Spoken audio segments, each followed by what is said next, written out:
something special for Sid, and we also Yeah, from Finland. Finland. So yeah, looking forward to that. Chair. All right, well, let's go ahead and let's start with the GEM Awards, so they don't have to stick around. Yeah. We were joking that everyone was here because of the changes to the policies and stuff. You guys have to stick around. Yeah.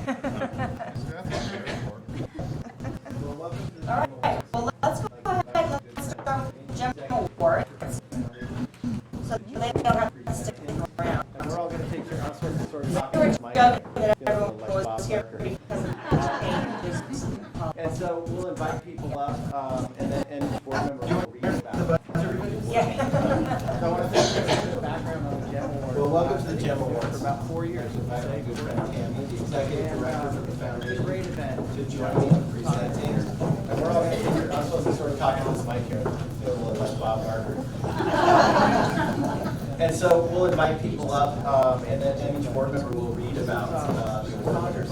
So I want to tell you just a little bit of background on the GEM Awards. I think we've been doing it for about 4 years. We'll be setting board members. And it's a great event. You know, I was talking earlier about it's a small percentage of our staff, and they're doing amazing things. But this is sponsored by our very own USB. They do a lot of the work behind it. How about a hand for our fundraising? And the reception is prepared by our food service, Southwest Food Service Excellence, and Amy Siegler. I don't think she's here.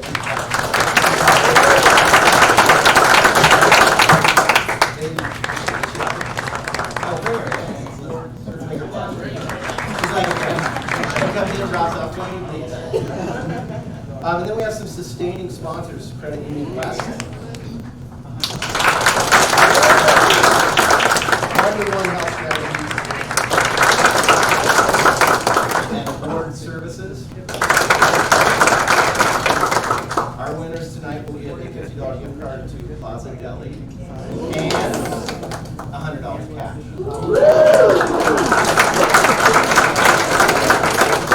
As we hand them their certificates, each of those certificates will say these following reasons that they were nominated. Supporting the educational mission of the district by contributing time and talent in either a classroom and or the business operations of the district. Demonstrating a commitment to excellence as a team player and a positive role model for others. And then we'll be a little bit about so we're going to start out.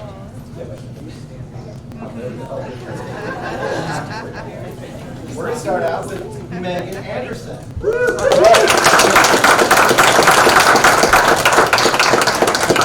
She was nominated by Shauna Hodavance, and Shauna wrote college guidance, testing information, classroom support, social and emotional support, and social academic advisor at Prescott High School. She was nominated by Shauna Hodavance. Support and Shauna wrote about Megan. Megan provides students with college guidance, Megan has gone above and beyond her classroom duties in her support, care, social communication, and and emotional support and about scholarship students. information, just to name Shauna a few. Hodavance notes, Despite this workload, my students and homebound staff students feel and her families are very individualized support grateful and for what know they received. she will from follow Megan through both with answers before to and questions during and their concerns. homebound experience. Megan has gone Megan's above and beyond her diligent duties in her communication care, and communication, support and helps all support of students homebound engage. students. Shauna Hodavance Megan before and during their homebound experience. Megan's diligent communication and support helps all students at PHS succeed.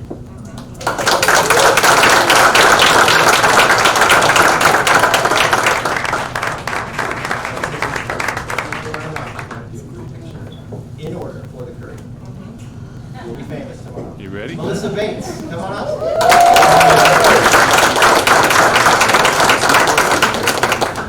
Melissa has made a lasting impact on Taylor Hicks' school community and culture with her can-do attitude and contagious Melissa positivity. Bates is a PE teacher. In addition to fitness, students leave Mrs. Bates' class with skills to make them better Melissa friends has and made a community long, members. lasting impact Mrs. on Taylor Secor Hicks' stated, school "It's community and amazing to culture see with her students can-do play attitude hopscotch, and contagious foursquare, and positivity." mirror me at recess In and addition to independent. fitness, students leave Mrs. The way Bates' she class involves with families skills and the to make them community better in the friends school and community activities members. is exceptional. Mr. Secor She stated, hosts to "It's Take Your amazing to Parent see to students PE play Day, hopscotch, created an foursquare, annual and mirror turkey me trot, at recess and and facilitates the end of the year field day. She coordinates Taylor Hicks's annual September 11th flag ceremony, donuts with Prescott police officers, and firefighter events. Mrs. Bates Love for her job is evident in her smile every day. Congratulations.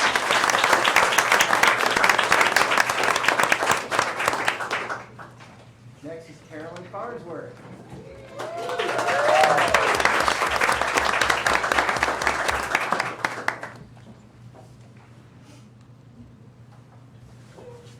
All right. Carolyn Farnsworth is a second grade teacher at Taylor Hicks, and she was nominated for a GEM Award by Kelsey Secord and all of the Taylor Hicks staff, which is a lot of people believing her. Here are some things that the staff said about you, Mrs. Farnsworth. Mrs. Farnsworth is one of the rock star teachers in our district due to her willingness to share her expertise with others, her amazing qualities in the classroom, and her innovative, creative, and enthusiastic approach to teaching. She serves on numerous committees for the betterment of the district and frequently opens up her classroom to colleagues so they can observe her tremendous teaching talents in action. Mrs. Farnsworth empowers students with the knowledge and guidance necessary for them to make choices on their own, as well as she works diligently to meet the needs of all her students with finesse. She is a differentiation expert. Congratulations.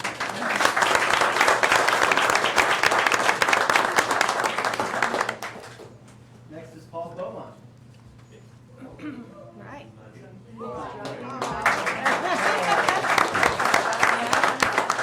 Driving a bus. Always driving a bus. So if you weren't sure, well, this is who we call Tall Paul. And there was a small Paul, but he's gone, but we still call him. So we'll catch him next time, but let's go ahead and read what you have to Okay. say about him. Paul is a transportation dispatcher, and he was nominated by Brandon Caldwell. And Brandon said, Paul's position on paper is transportation dispatcher, but off paper, Paul is our hero. He not only covers the phones and radio, but in between driving bus routes, he schedules drivers for field trips and extracurricular activities for PUSD students. Brandon states, I truly could not have made it through the second semester without Paul.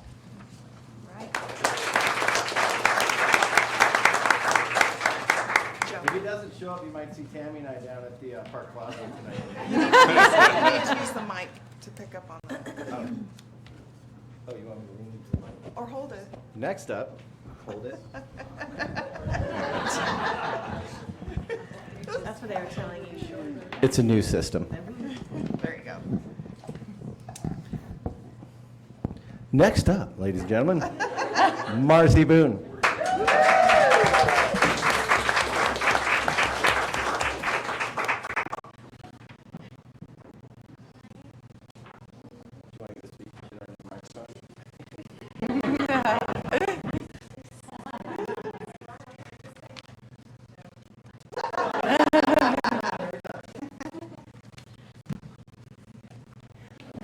Marcy Boone is a Title I reading specialist at Taylor Hicks, and she was nominated by Karen Sampson. This is what Karen had to say about Marcy. She demonstrates the heart and soul of what it means to live out PUSD's motto, every child, every day. She has an extra touch of community spirit and kindness.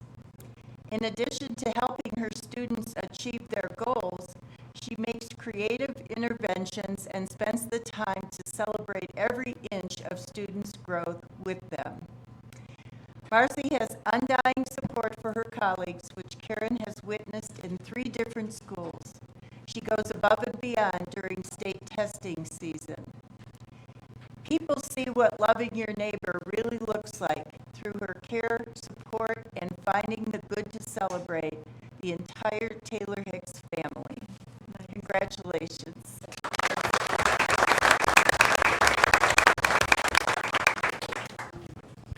Next up is Robin Bryce.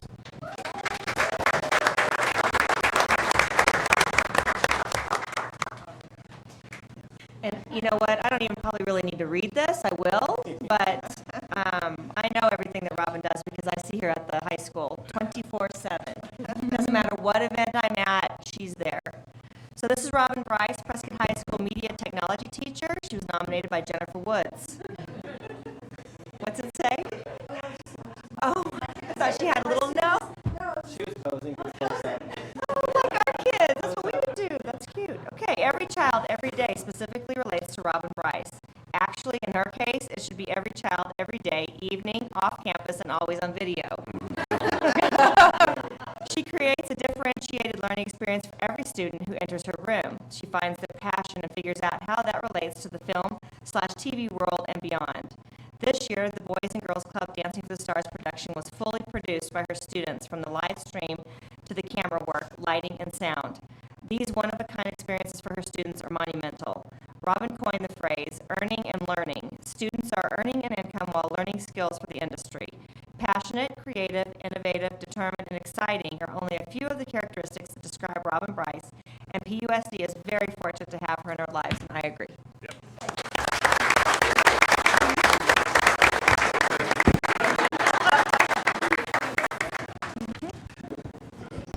You go, girl. Kelsey Kunke.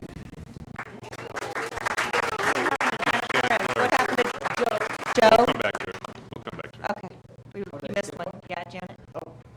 Save the best for That's okay.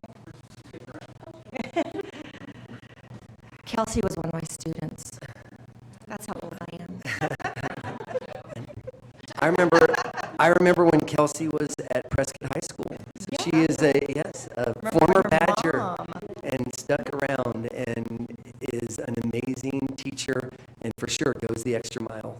So Kelsey Kunke is the best, quote unquote, best teacher at Mile High, nominated by Robin Andre.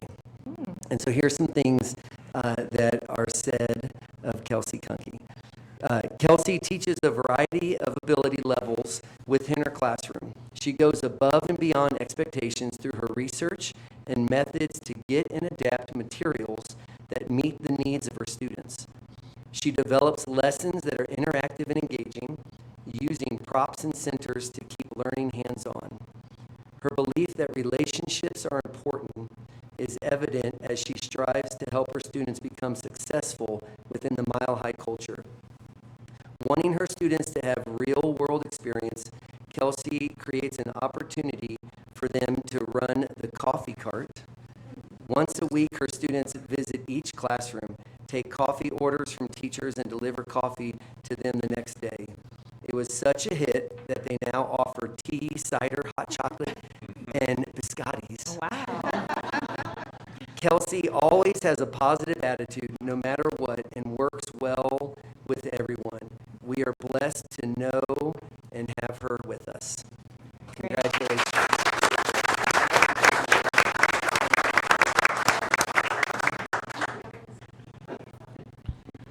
Now, Janet Flores.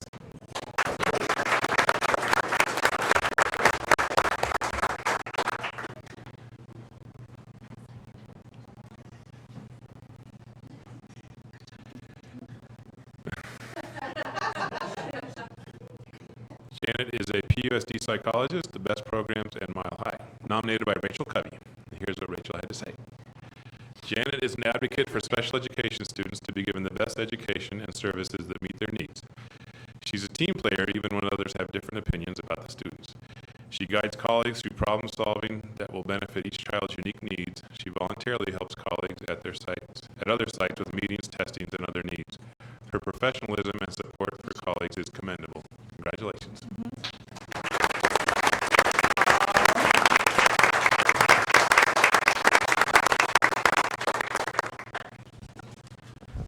Deb Prieto.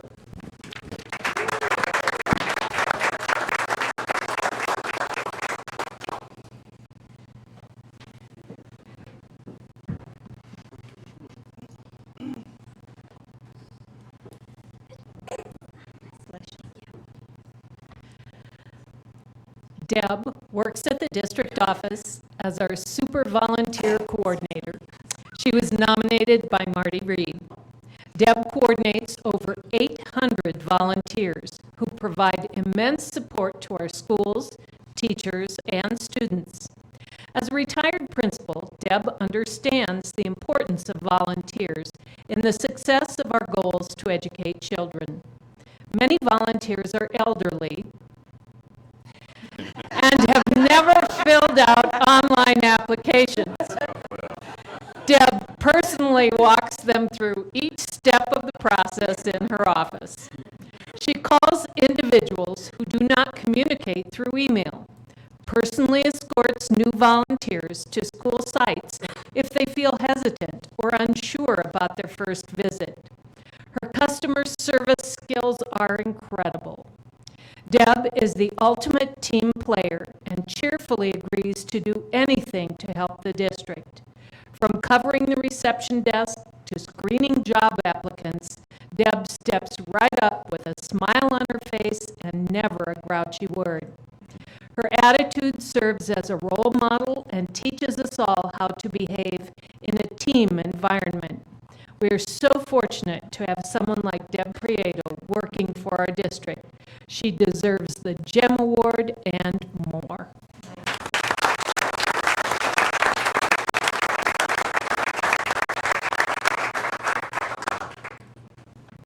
I did not know she was a principal.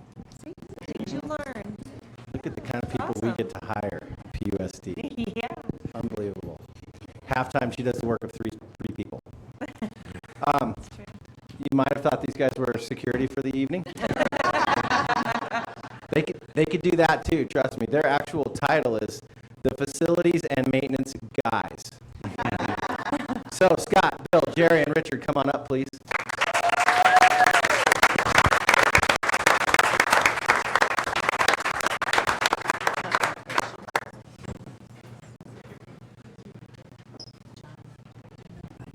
So this is GEM history. We have never had a winner that was not one person, but these guys broke the mold big time, and they're making it happen. So who's up on this one? I am. And everybody knows that these are the guys who run the district.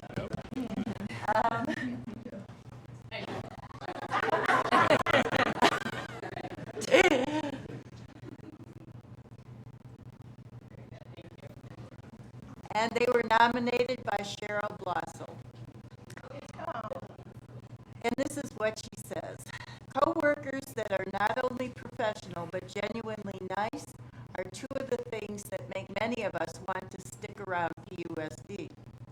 Scott, Bill, Jerry, and Richard are a team that fits this category. They each have specialties that make the group click. All of them contribute to the well-being of not only PUSD's buildings, but the staff as well.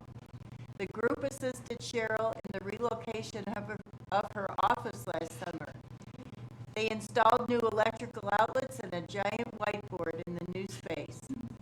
When winter arrived last year, the heater in Cheryl's room stopped working. An outside contractor provided a quote to replace the air conditioning heater in the room at a cost of around $5,000. Not everyone knows this, but Bill is an HVAC genius. This group was able to find a similar unit for $1,000, saving the district $4,000. The unit was installed and Cheryl no longer has to wrap herself with multiple blankets while working. The group has great rapport with everybody in the district. They always find time to smile and help everyone at PUSD. Scott and the gang represent customer service at its finest. Yay.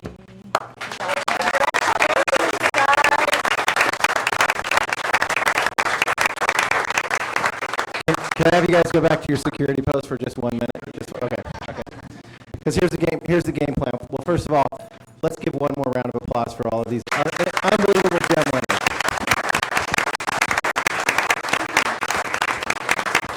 And then we have a very special presentation, so I thought if we could have everyone kind of hang out for a second for that. And then I'm thinking the best way to take pictures of all the GEM winners is probably not in here. I don't think we'll be able to get lined up in order. So Marty, I'll have you help line them up if that's okay, and help Nancy. I'll show you how to line them up. I'll teach you. You can take the microphone with you. Okay. Tammy, give Tammy a hand. Yay.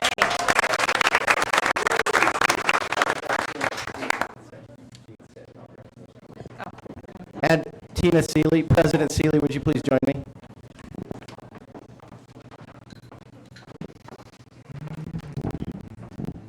And Student Board Representative Sydney Seeley, would you please join us?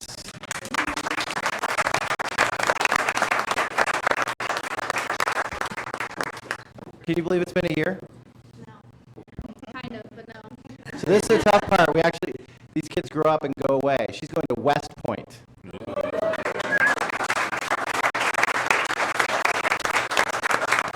So we're kind of saying goodbye, but we know we'll see you again.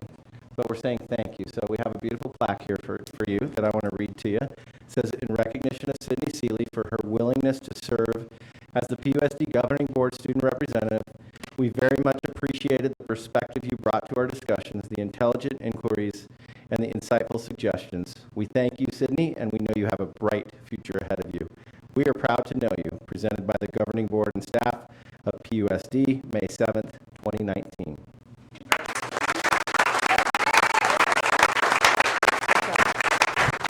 And I thought maybe our board president / mom might want to have a word to say. I'm going to take this away from you. No, I'll be short and sweet. If I talk too much, I'm probably going to cry. I'm not going to lie. So, but you know I'm very proud of you. We have big plans for you. You have big plans for yourself. And you're going to make us proud. Yeah, I love you.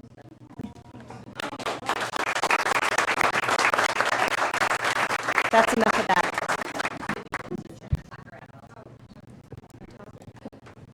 I was just trying to take a picture real quick.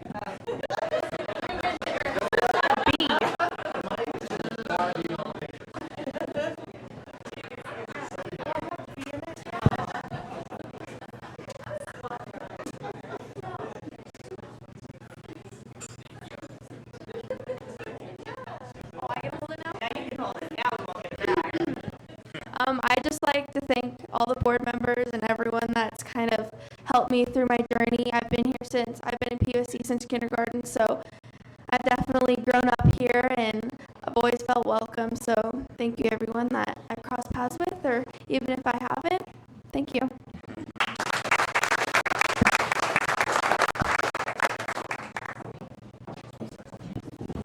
And Tina, you've been on the board for how many years?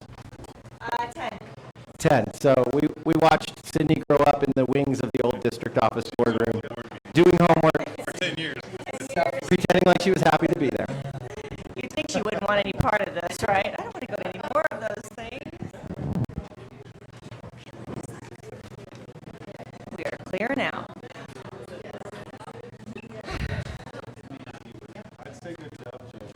Mr. Tenney, don't be offended that everyone just left. It has nothing to do with you.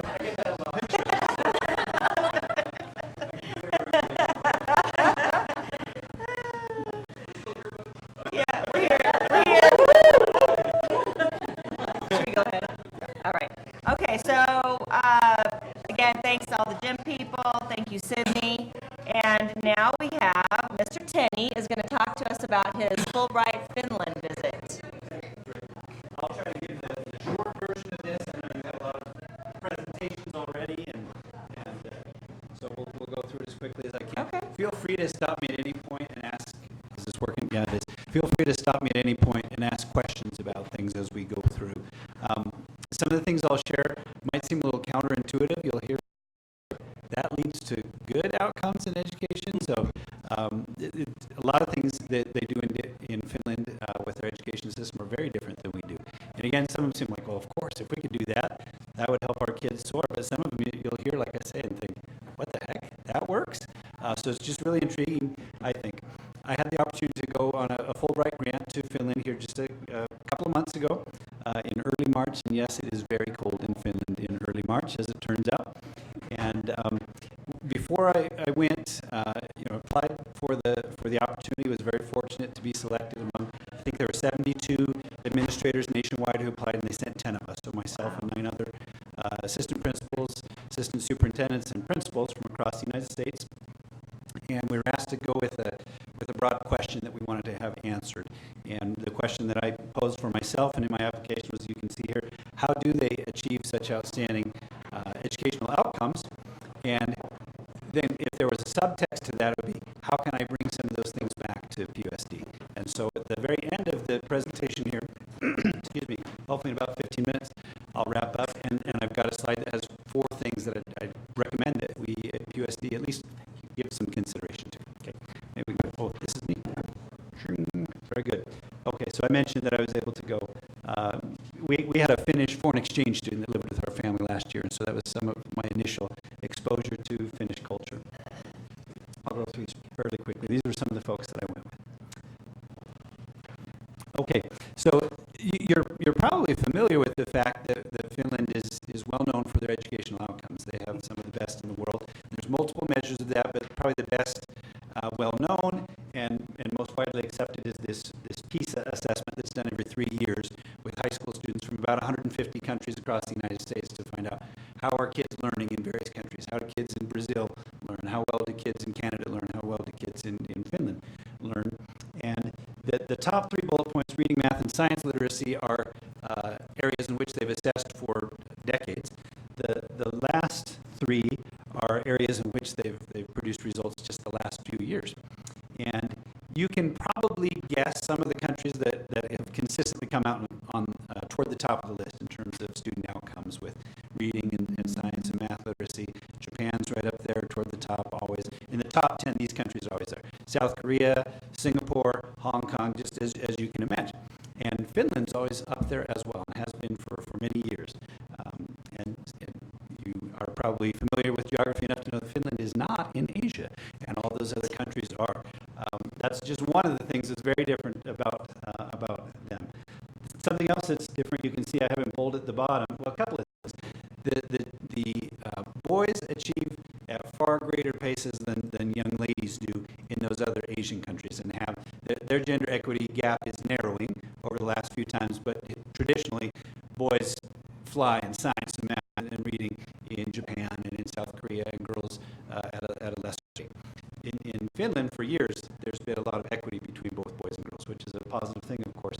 And then the last thing they've been assessing the last couple of years, or last couple of times they've done this, they do this every 3 years. Student well-being. How do you feel about your experience? How have you felt about your education and whatnot? Those other countries, as you may know or might be able to guess, there's a lot of anxiety. There's a lot of pressure. Kids are driven to succeed. They go to school all day long, and then some of those countries they go for cram sessions, they call them, in the evening time, and pay extra to go to school another 3 hours and whatnot, because there's a lot of pressure to succeed. And in fact, they do succeed with that pressure. Finland takes the opposite approach. Very gentle. They start slow, and it's very nice. We'll see that. At any rate, whereas Japan, South Korea, whatever, come out kind of in the middle of the pack on student well-being on those assessments. Finland comes out at the very top, in addition to being in the top 5 or so in all these other areas. So that combination of things could lead one to the conclusion that they may well have the best outcomes in the world overall. How do they measure student well-being? Sorry? How do they measure student That's a great question. I haven't looked at the actual questions on there. I think it's a survey about what have your experiences been, how do you feel about those types of things. Yeah, that's a great question. Okay. So because they have such great educational outcomes, and this is well known, they have people that visit Finland all the time. They call them educational tourists. They get about 60,000 educational tourists a year, they estimate, who go to schools and they show up and they say, hey, can we see what you do? Can we tour your school? Will you show us around? Will you answer some questions for us? And they're very accommodating people, but as you can imagine, after like the 51,000th person that comes, you start to get a little worn out with people coming as educational tourists. And we got that sense. They're happy to share. In fact, the Fulbright organization, the exchanges that we do with most other countries, the United States almost entirely funds them. Our exchanges with Brazil or with Canada, wherever it is. But with Finland, they almost entirely fund it. They're happy to welcome people to Finland to learn. But people just show up unannounced and say, hey, show us your school. I say, oh, okay, again, well, let's try. But they invited us, and we had unprecedented access to their schools. We got to meet for the better part of a day with their equivalent of Betsy DeVos. I have a joke that goes with that, but I won't say it, in this venue. And we got to spend a couple of days at the University of Helsinki, the University of Jyväskylä, which is where their teacher training program started. We got to visit some teacher training schools. When they have student teachers, they don't just go to a random school like we do. They go to a specific school.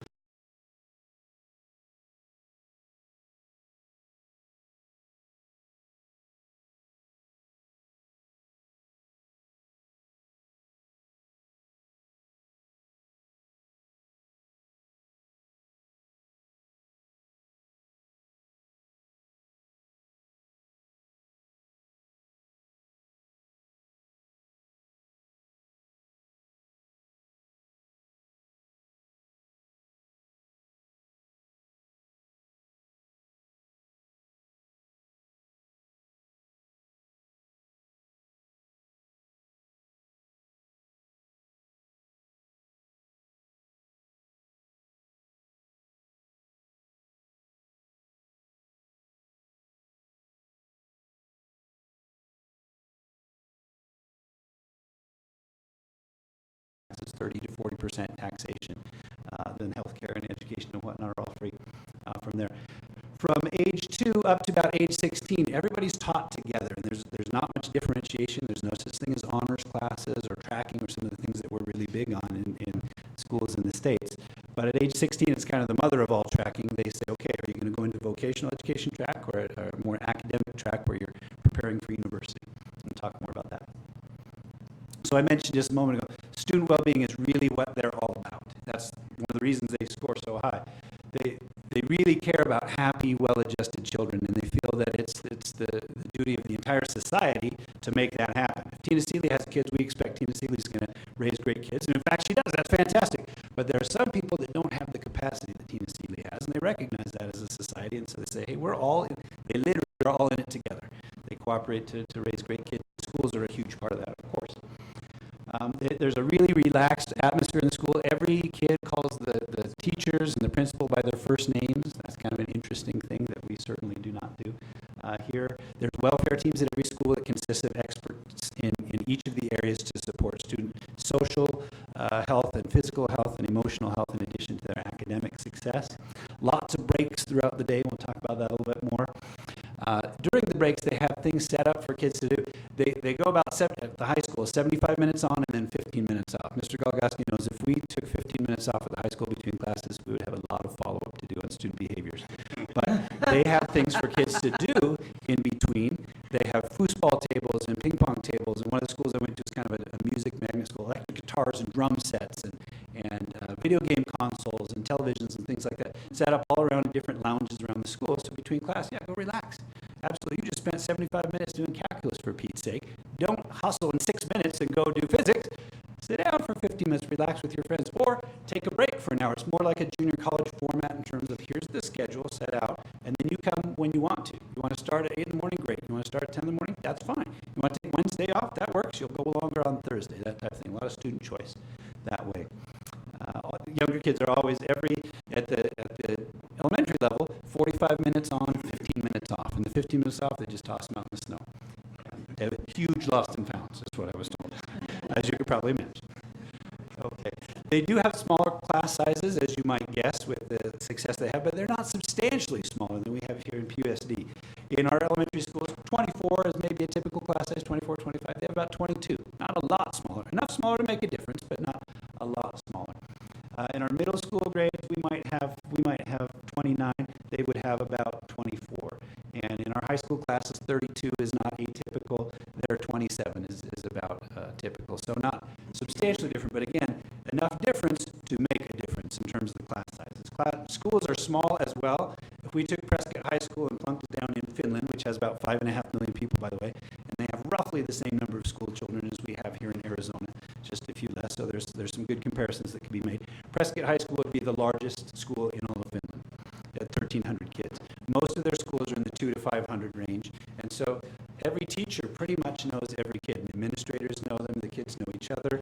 Kids live locally, very close to their schools. There's no school shopping. I don't say, yeah, that school over there is better. I just go to whatever school is nearby me. What else did I want to mention here? SPED service is really interesting. I mentioned that from preschool up through high school at least, everybody learns together. If I'm a little slower than Sydney is, they just give me some extra help. And they don't do a lot of testing and evaluating and say, okay, here's your specific problem, and here's the label that goes with that, and here's all the paperwork that goes with that, and so then when we get some money, the government just gets somebody to come and sit down next to me and help me out. And if I need help for 6 hours, great. If I need help for 6 weeks, fine. If I need help for 6 years, that's what they give me. Kind of mentioned some of the things like that. What else? Everybody walks to school or bikes to school. There aren't long lines of Abijah parents dropping off their kids in SUVs in the morning. They just get in the snow and they take off and they get to school. I was surprised by the number of small children I saw riding bicycles on packed snow on their way to school. Interesting that way. Oh, so I mentioned funding, and you'll see some pictures of buildings inside, and they're fantastic. Our nicest buildings in Prescott, Arizona, are not our schools. Our library is terrific, our hospital is terrific, our schools not so much. You've been in them. They're adequate, they're fine, they serve their purpose, but they're relatively well funded there, but not substantially better than we are. About 8,000 euros a student is their per pupil funding. That's about $9,500. That's almost double what we get in Arizona, but it's less than they spend in New York or Connecticut or Michigan per student, interestingly. However, I'll show you on this next slide here in a minute. Well, let me show you, in a minute I'll show you how much of their GDP goes into it compared to the United States, and there's a substantial difference there. Classroom environments, you can see up here, pretty standard, desks and rows, laptops, that type of thing, but lots and lots of what we call flexible seating, lounge chairs. A lot of the lessons, some of the lessons do consist of, okay, I'm up at the front, I'm telling you about the physics principles that we're learning today, and you do your typical thing. In a lot of cases, it's okay, well, we know what we're doing for math this unit, kids. Here's the tasks that we're going over. They're on your computer, and you're in your groups of 5. Get rolling. Let me know if you need me. And that's the teaching that goes on in a lot of classes. And so lots of places where you can sit together as groups and relax. It's a pretty relaxed atmosphere. I saw kids on their cell phones. Teachers weren't going haywire. Saw a kid playing solitaire on their computer while everybody else was working. And the teacher was just like, it's okay. Everybody has X amount of time to get it done, and I trust that they will. I thought that was interesting. School lunch is provided for everybody. That's a huge part of the kind of welfare system. Being concerned about people doing well. There's restaurant quality food in every school every day that's provided from age 2 all the way up through high school. Let's see. School starts off real slow, like I say. Age 7 is when they start first grade. There's not really kindergarten per se. There is preschool, kind of kindergarten age, but it's mostly just structured play. There's no direct instruction in the way that we would think of it. Starting at age 7 is when they really start to learn their early literacy skills. If a kiddo comes to Abaya Judd, for instance, and has not developed some early literacy skills, they recognize letters, that type of thing, we think of them as being a little behind. We try to catch them up quickly and get right on top. You're 5.5. You don't know the alphabet? That's a problem. In Finland, it's not a big deal. Age 7 is when they start rolling with it, and they roll nice and slow. They go to school for about 3.5 hours a day, 45 minutes of structured instruction, 15 minutes out in the snow, come back for 45 minutes. When 3.5 hours is up, they say, that's great, thanks kids, go home. And dad is working, and in most cases, mom is working. There's a higher, greater rate of women working in Finland than there is in the U.S. And so one of the questions I had was, what, you're sending 7-year-olds home? How does this work? So I asked one of the gals that was our host there, showing us around, you got a 7-year-old, Meerkat. What does your 7-year-old do when she goes home by herself every day? You work till 4 or 5. Stop for a minute. She says, she likes to bake. Holy smokes, she goes home every day and bakes bread and bakes it and cookies and stuff. 7-year-olds.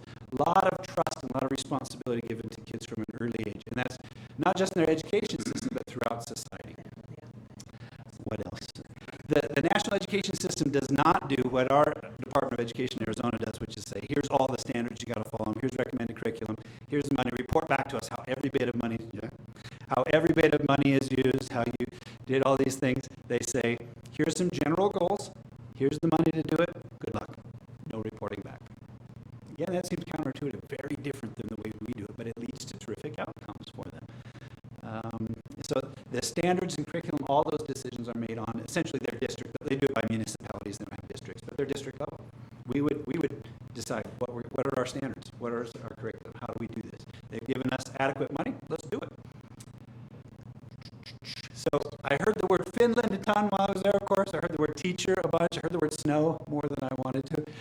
The word I heard probably most after that was the word trust. It's just a huge part of their society and a major part of the success of their education system. The national government trusts the local schools trust their principals trust their teachers trust their kids trust their teachers, parents trust the schools in ways that are we just wouldn't hear at all. That second quote was one of my favorites. There is no word for accountability in Finnish.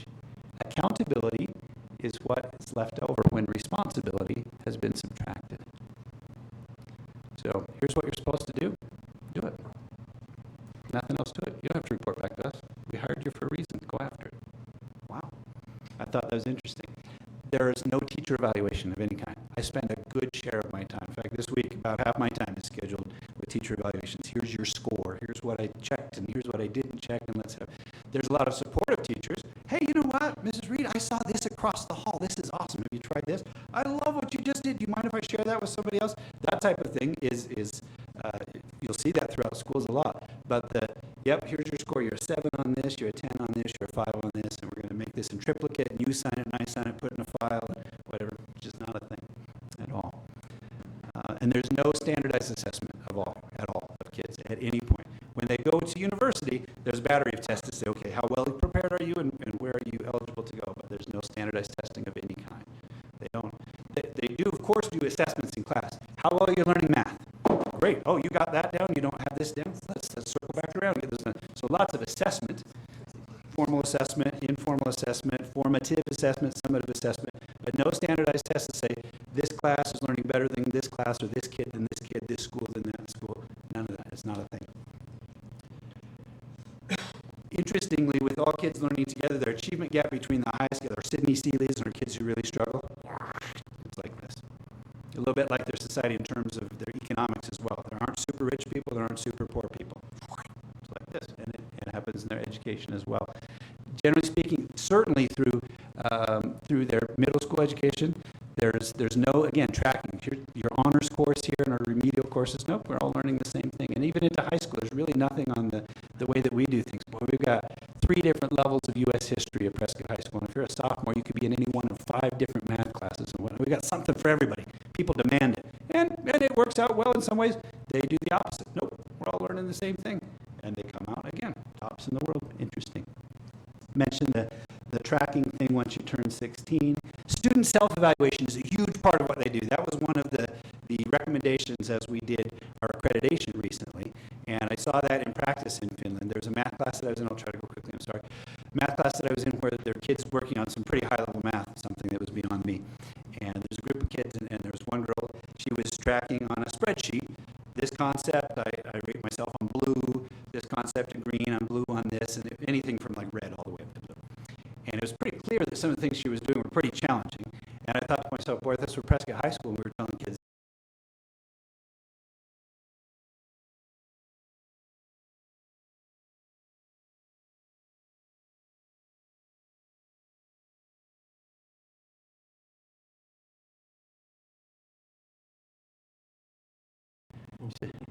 why would I do that? I'm learning this for me. If I do that, I'm not ready for my next level of math. I'm not ready for university. I'm going to use this in my job someday. I would never do that. That's cheating myself. I just thought, oh, would it be awkward if I hugged you and started to cry? It was terrific. It was terrific. And now, again, we do have kids at Prescott High School who would take that approach, but we have a lot who wouldn't. There's a different culture that way. I mentioned no school shopping. They really don't have private schools there. There's only 3 of them in the whole country. They're all public schools, all funded well. Every school is a good school. Heard that over and over. Special education, really interesting. I mentioned that in general, if there are moderate SPED needs, that they're just in classes with other kids, and they give, Clark has some needs. They don't see exactly, this whole battery of tests. They just give me some support. If there are kids with more significant disabilities, if we have Down syndrome, if there are significant cognitive differences, whatnot, they have them in special classes or more often in special schools. I thought it was interesting. There was one gal who was also there on a Fulbright scholarship, and she is an inclusion specialist in her district. I think it was in Nebraska. And she was going there specifically to learn about that. She's a huge advocate for inclusion of kids, SPED kids in regular gen ed classes, and there's some real pluses that come with that. And she was going to Finland where they knock it out of the park and everything to learn about that, and she found that they don't really do that. And so I asked her, what do you think about that? And she stopped for a minute. She said, the way they do it here, the schools are lovely. I said, I think I'm changing my mind about inclusion. I thought, well, that's really interesting. things like speech therapy, occupational therapy, physical therapy that we provide in our schools as part of their medical system there. They don't do it in their schools. Okay, coming down the home stretch here, one of the things I thought was very powerful, I won't go over all these, you can read, but there are 7 things that they cover in every class at every grade level. Doesn't matter if it's a middle school crafts class or a high school band class or just about to go into college calculus class or second grade or whatever it is, every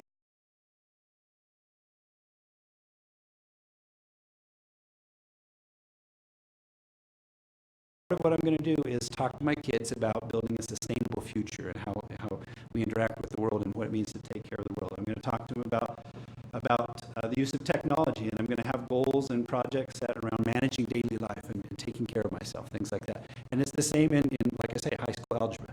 That's a powerful concept to me. We do some things like that, but I think we could really tap into that. Some of the things you've heard, absolutely budgetarily based. We can't just bring more people in and sit them down next to Sydney and say, here you go, let's do this, girl.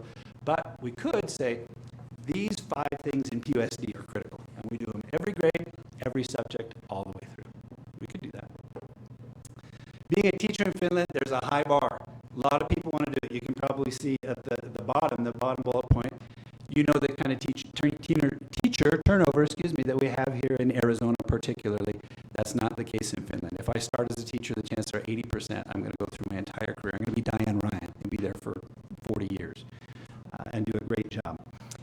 The acceptance rate at the University of Helsinki this last year for people trying to get into the teacher college, 9%.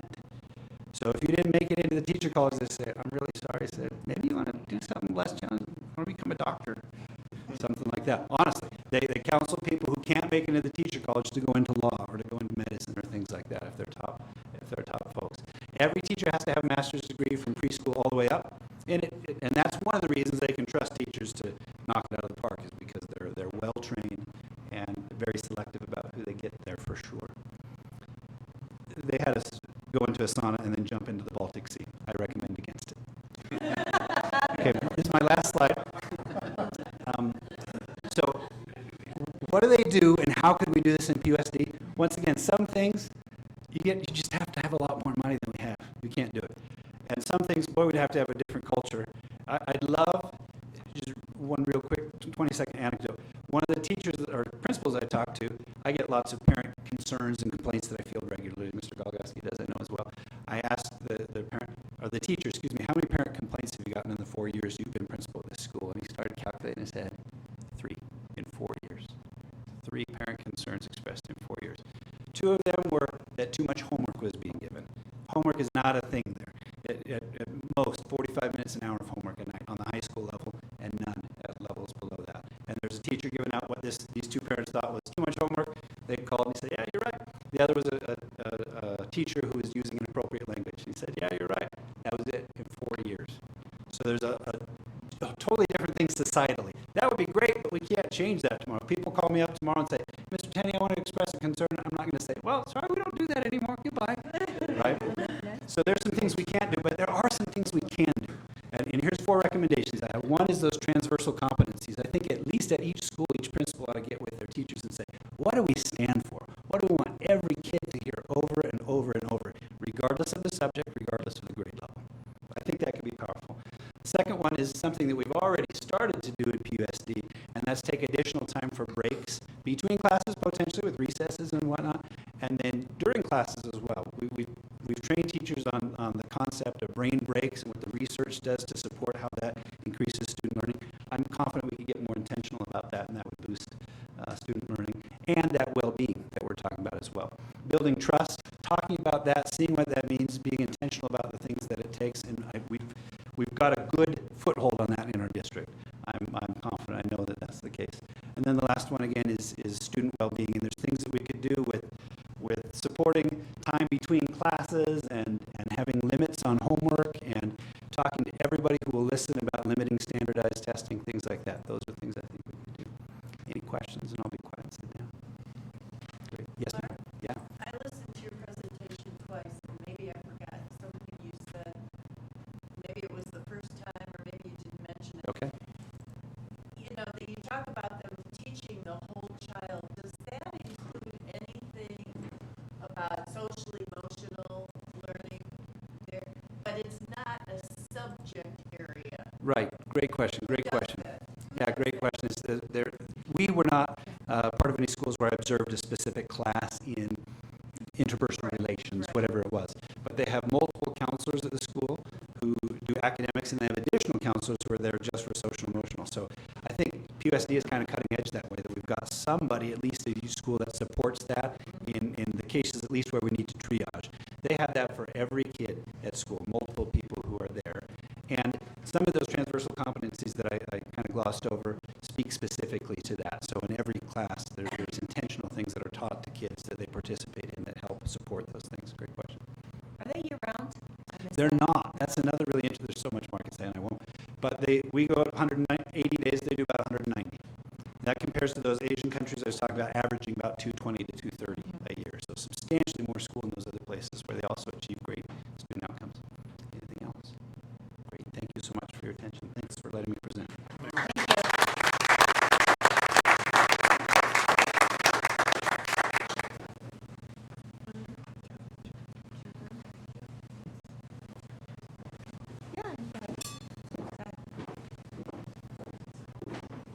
Next, we have Kathleen Cherry to tell us about where she's headed this summer. Yeah. Well, and I also wanted to tell you some about just what is global education and how can we maybe infuse some of that into our classrooms here at PUSD. So this is my clicker? Yes.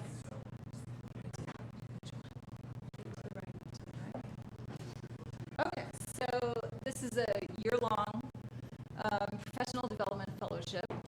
And in the photo there, you can see Mr. Galagowski and me, and Senator Barry Goldwater in the background. We're in the Rotunda in Washington, D.C. So I took a 10-week course on global education, and then at the conclusion of that, I was able to go to Washington, D.C. for a 3-day symposium, and they were kind enough to also invite principals along with us teachers. So some of the workshops that we did together, administrators and teachers, and then some we were separate. So I don't know if he has anything to add about his experience there, but it was amazing. It was really good. And then this summer I'll be going to Peru for about 3 weeks, and I will visit. The first week I'll spend with like the Ministry of Education and doing cultural activities, things like that in Lima, the capital. And then after about a week of that, I will go somewhere yet undisclosed, where I will visit schools and teach and work with a teacher. And then the last 5 days or so, I will come back to Lima and debrief with the rest of my cohort. So, wait, that's the wrong one. This is our entire cohort. There's probably 75 of us teachers, and I think, how many administrators came to DC? Was it about 50, I think? Yeah. So I think this is just the teacher group. 10 points if you can find me. All right, and then what is global education? So it involves these 3 things, and I think a lot of our PUSD teachers already do some of this, and some of them probably just do it intuitively, and then perhaps we can try to do it a little more deliberately. But learning about other cultures, geographies, histories, and current issues, and emphasizing that interconnectedness and how much we are alike rather than how we are different from other cultures. And then students using these skills to engage with global peers and highlight actions that students can take as citizens of the world.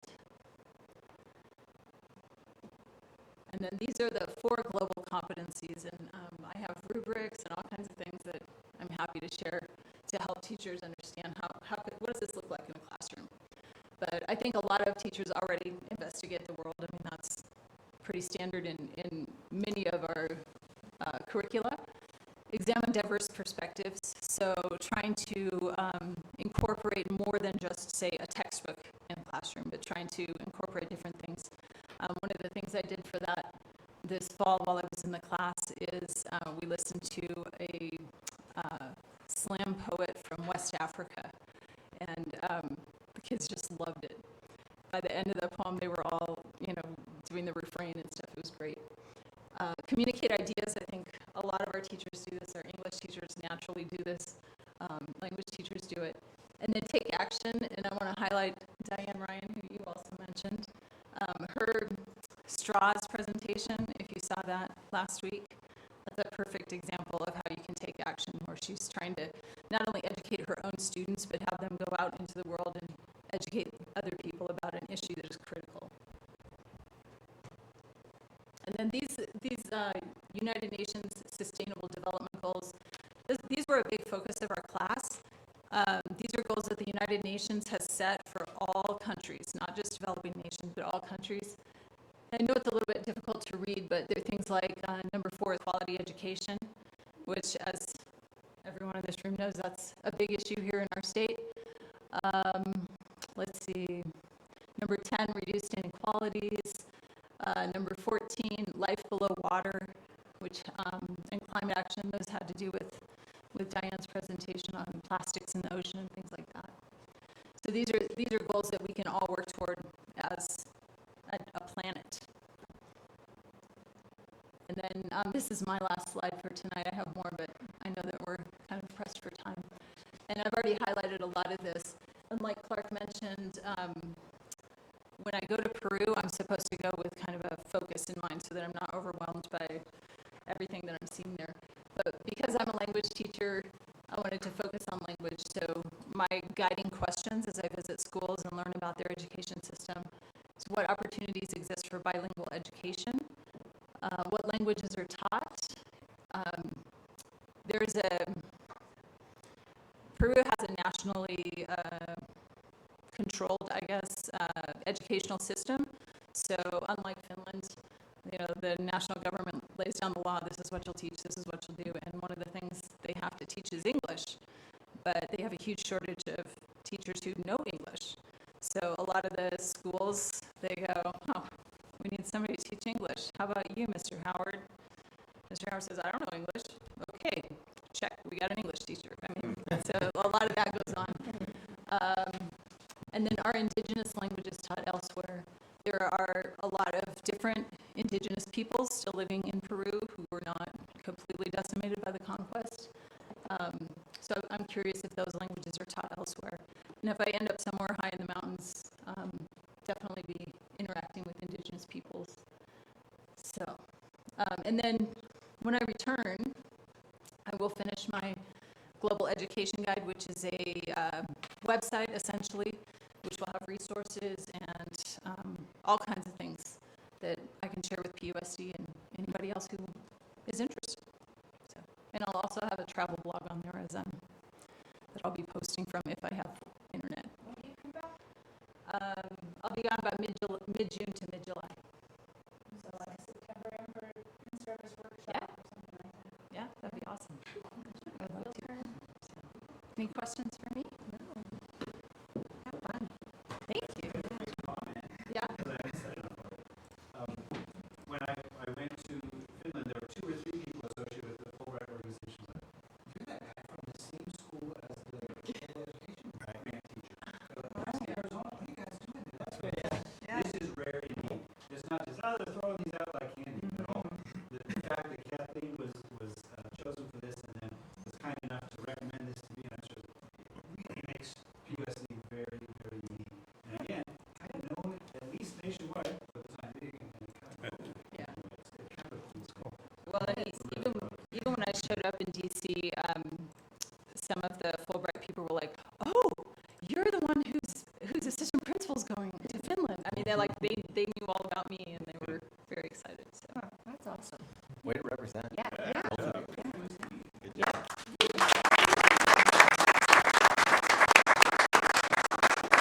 And Kathleen, we look forward to an update when you return. Yes. Okay, number 6, information-only items. Mr. Howard. Okay. Yavapai County Teacher of the Year, Lori Markham.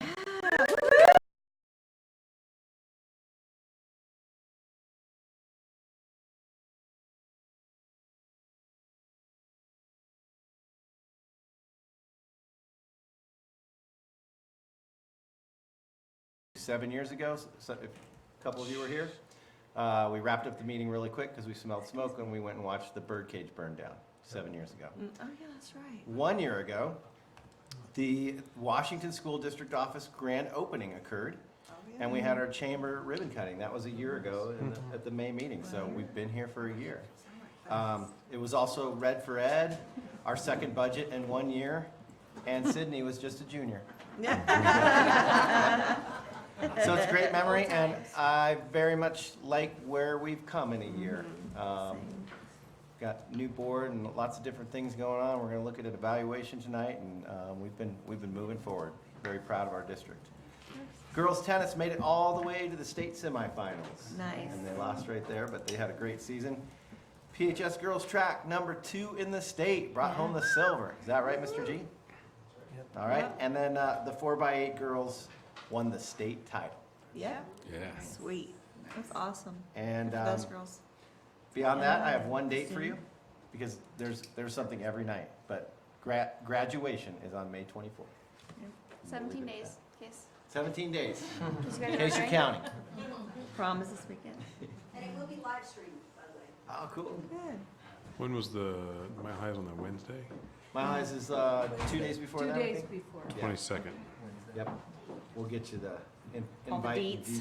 deets coming up here soon. That's it, Mr. President. Sid, you want to add anything? We just had my final pep assembly spirit week last week.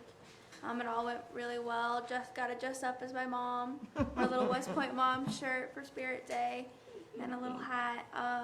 This weekend is prom, so that's exciting. Hopefully it doesn't rain. Yeah, Charlotte Hall might not work out. And then graduation, we have our walking through all the elementary schools and middle schools May 22nd, so that's super exciting. That's probably one of the things I'm most excited about for graduation, and I think that's it for now.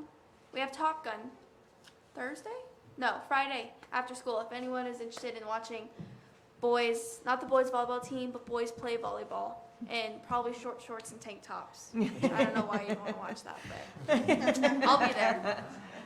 I don't know why you don't. Board members, anything to add? Current events, nothing?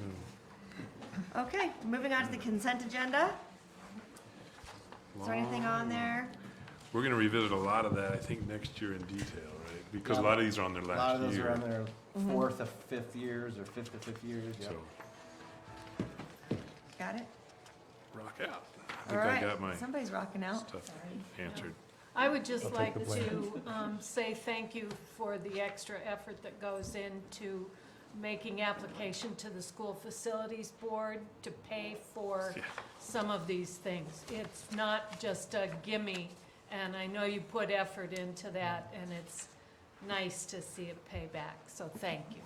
Well, that's mainly Chris Larson and Connie Good, Yep, yep. working with So- the sites, and then also our SFB liaison that we have. Yeah. We have about 30 projects lined up. Yes, Yeah. I know, but We keep working We'll it. see how that goes. it's really helpful to get some of these projects paid for by someone else. Someone besides us. Yep. Oh, yeah. Which is actually the only system to pay for those items if you Yes. don't have a bond. Yep. And not everybody has a bond.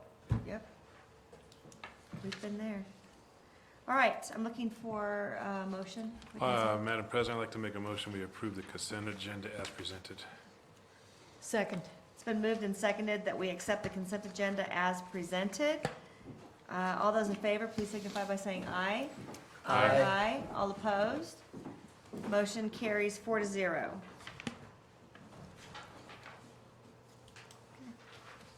All right, we are all the way back to public hearing? Is that where we are? Yep. Man, Quick a lot of pages on that. Quick correction on the public hearing in the first agenda item. It does say 2019-20, which is next year, and this is the final budget revision for this year, so it's 18-19. 18-19, okay. All right, that makes sense. So that would be applied to that item, and then also study session 1. Got it. Got it. Okay, so B, consider recessing the regular meeting to hold a public hearing to discuss the revisions, budget limits for the maintenance and operating. Nobody signed up. Nobody signed up. So we can skip B, Yay. 1 and 2, and we are moving on to C, the study and voting session. And number 1 is talking about the M&O and capital budgets as presented. Mr. Moore, do you have anything you would like to add on any of that? This is the fourth time you've seen this budget come before you. One first was the proposed, then the adopted, then December revision. And now this is the last revision that's required by law. And so we are still operating in the 18-19 school year. So this starts the very complicated time where we're working literally in 3 years, this year, next year, and we'll start actually even projecting for 2021.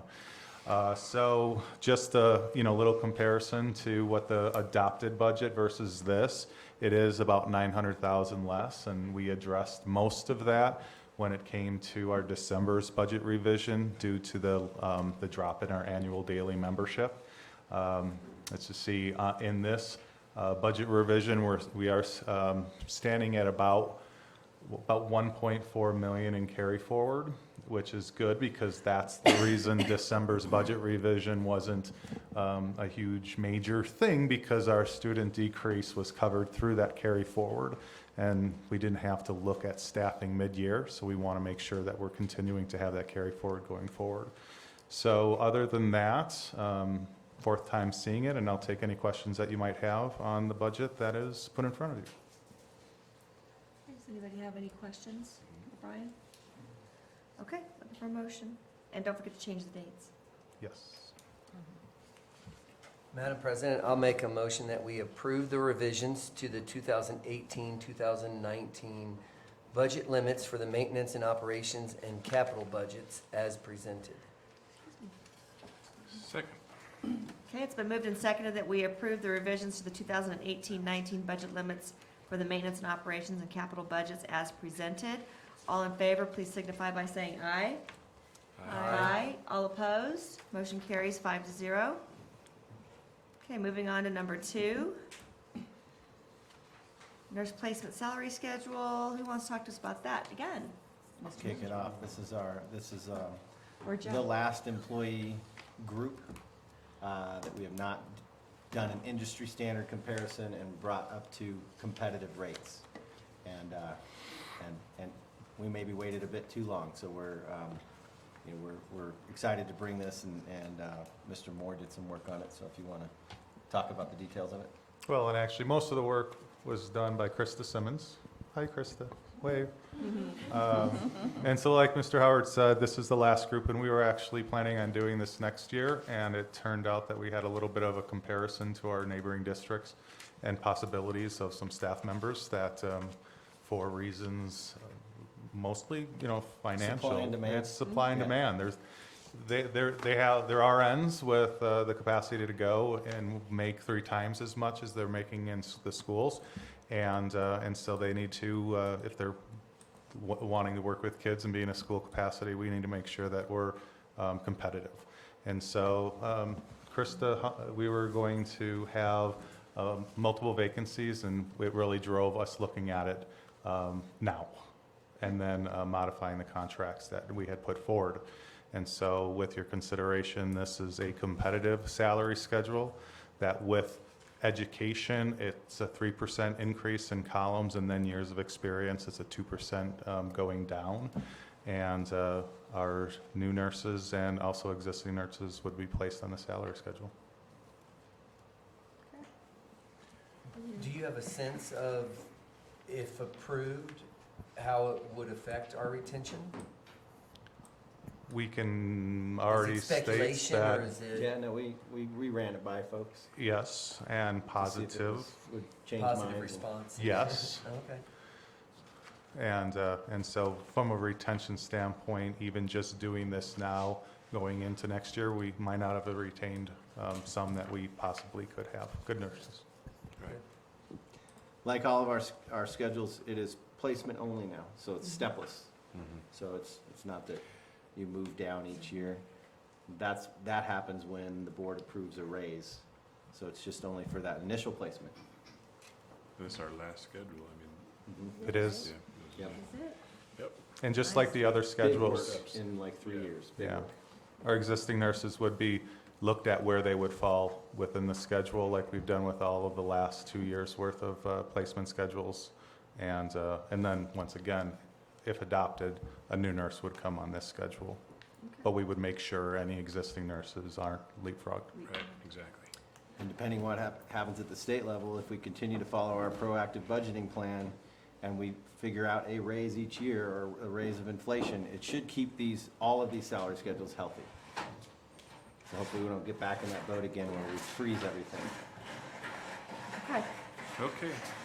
Madam President, I'd like to make a motion we approve the proposed nurse placement salary schedule as presented. Second. It's been moved and seconded that we approve the proposed nurse placement salary schedule as presented. All in favor, please signify by saying aye. Aye. All opposed? Motion carries 5-0. Okay, now we're going to talk about the new CUES evaluation process.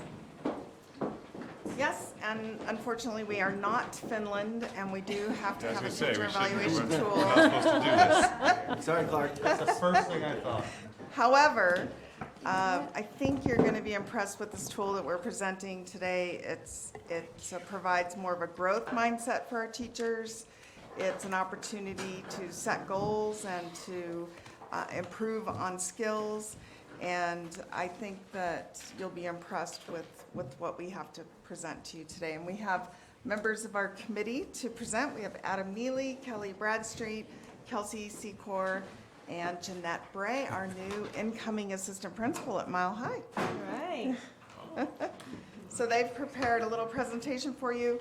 We also have some documents that we may refer to as well. Good evening. This is not to be mistaken for an instructional minute because it will take much longer than a minute.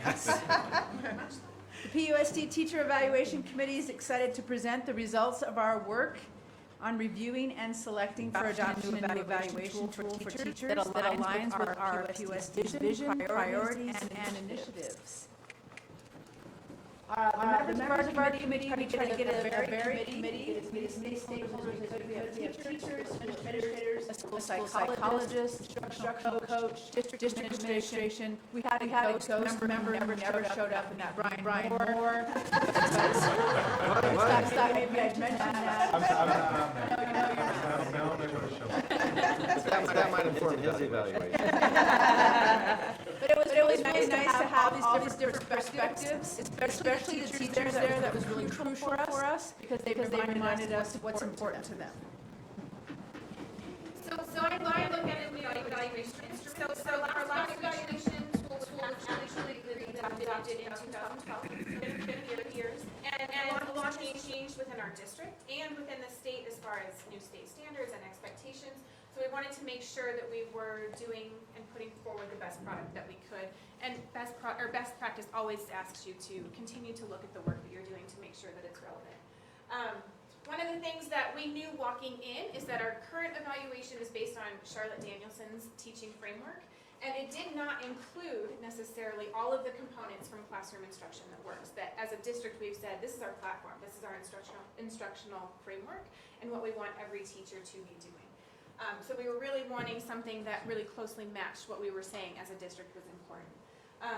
The Danielson model was pretty long and cumbersome, and it took a lot for teachers and administration to figure out exactly how to place people on that as far as ratings go, and it did not have very explicit areas for teachers to grow.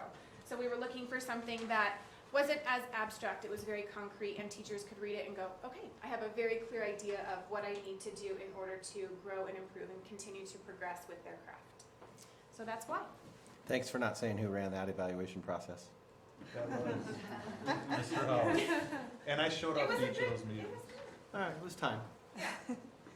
Yeah, the process was so long, I came in as a teacher and left as an administrator, that's how long. We had our full committee, we spent quite a bit of time on it. Our goals when we came in was to make sure that we were meeting the state requirements, and we were keeping the strengths and letting go of the weaknesses that our current teacher evaluation instrument had. The first thing we did is we had all the committee members bring 1, 2, 3 different evaluation systems to look at as a team and go through. We had some really interesting ones from New York. We had some ones that were mirrored closely what we currently had.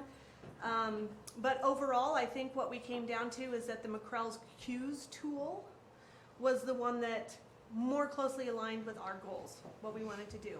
Met state standards, threw out the weaknesses and kept the strengths of the current one, and focused on teacher growth. So.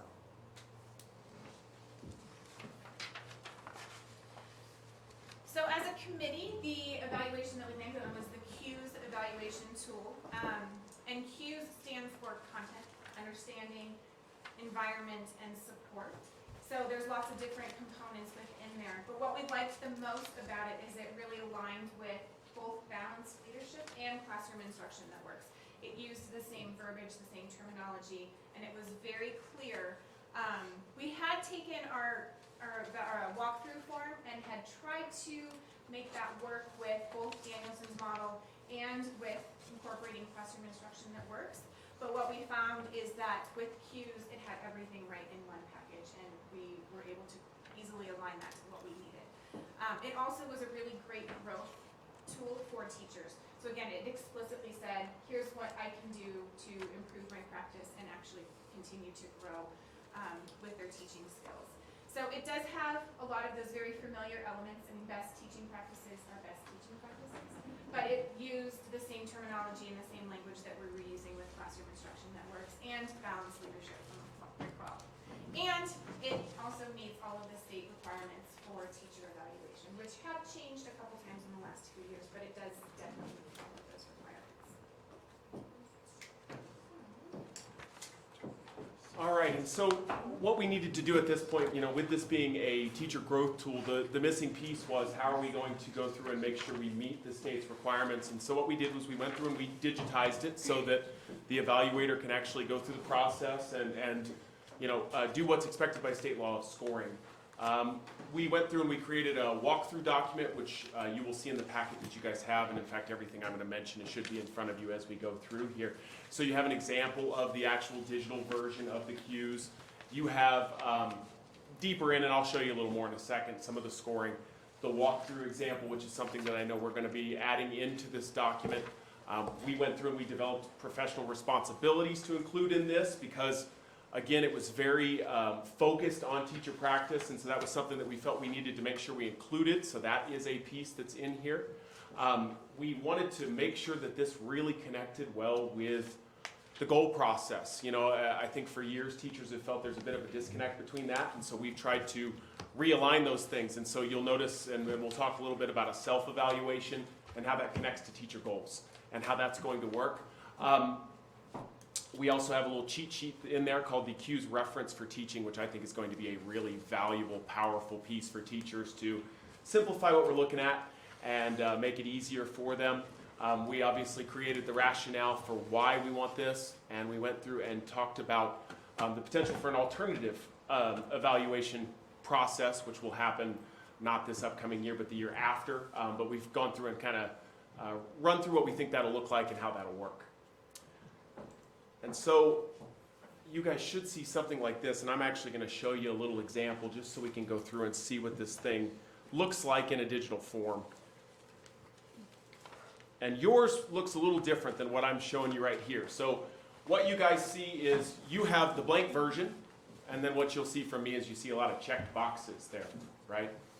Those checked boxes are, first of all, concrete details for a teacher. There's no confusion in reading this. It'll take you just a moment to recognize how powerful these statements are. And for teachers who are not necessarily meeting these, it's going to be, I know exactly what I need to do in my classroom to meet these requirements. The way we have it set up here is that you see each of these 4 components, the Cues components. So you have content, understanding, environment, and support. You'll also notice that these blue boxes are checked down here. These are the completion process. Because this is a progressive evaluation tool, the idea being that you really can't do one without the next, you have to complete everything in a space to move to the next spot. So you'll notice, for example, here we checked 3 boxes for developing, and then right down here we checked all skills completed in developing. That means that this teacher has gone through and has completed everything there. so we can move forward to the next piece, and so on.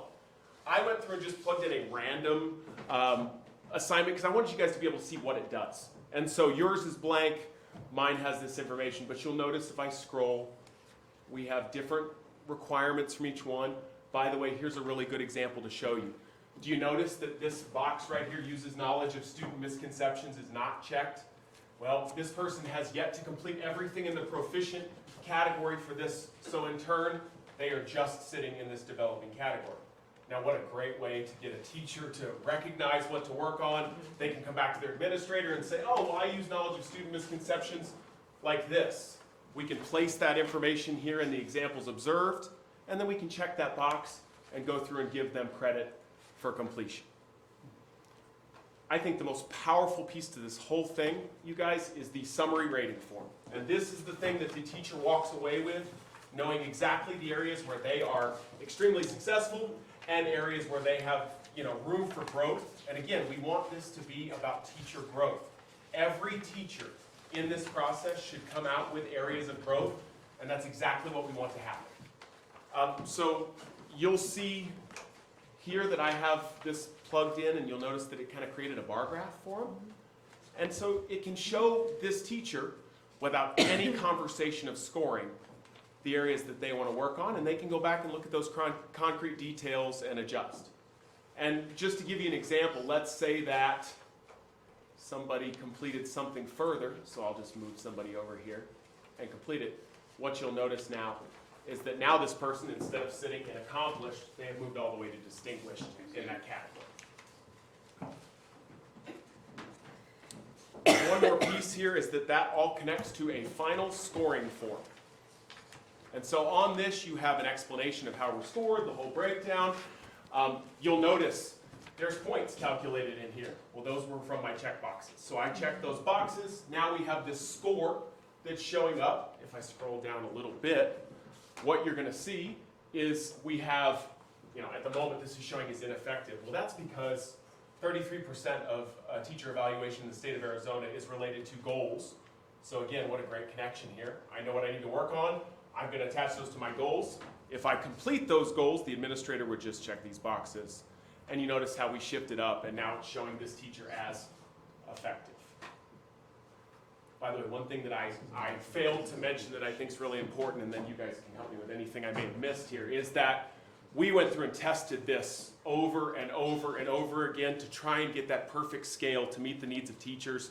We had administrators go through and do evaluations on teachers that they could think of and try and sample out where they expected them to score. We had teachers do self-evaluations and see where they fit and so on. And that's how this final evaluation breakdown came out. I know this is a lot of information, so I'm sorry if I'm moving fast, but I want to make sure we're not taking up too much time.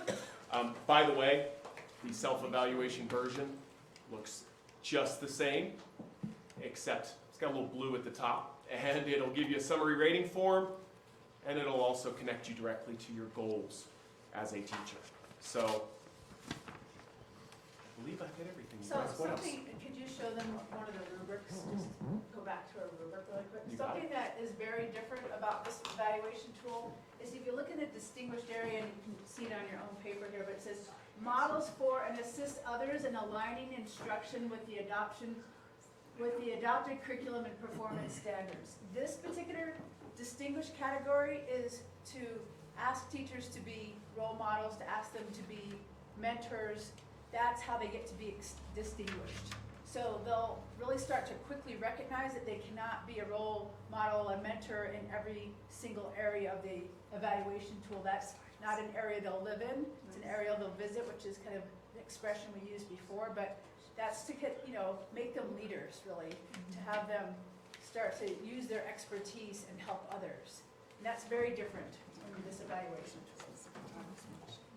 And just to give him some kudos, Adam created all of this. So we This had is a paper copy, amazing. and he spent hours and hours and hours to make all of those formulas work and make those check boxes go to the graphs. So I thought it was something you maybe purchased. No, this is- because it just kind of all This is goes amazing together. software. that was Look at you. Let's If get we it. purchased it, Let's it get would it have been a lot copyrighted. more expensive. If Yeah. you approve it and we purchased that part of it, we would have spent a lot more money. That's systems. Probably. So, like at elementary level, the principal would administer this Yes. to every teacher. So how long does it take to Yeah, that's administer? the big one.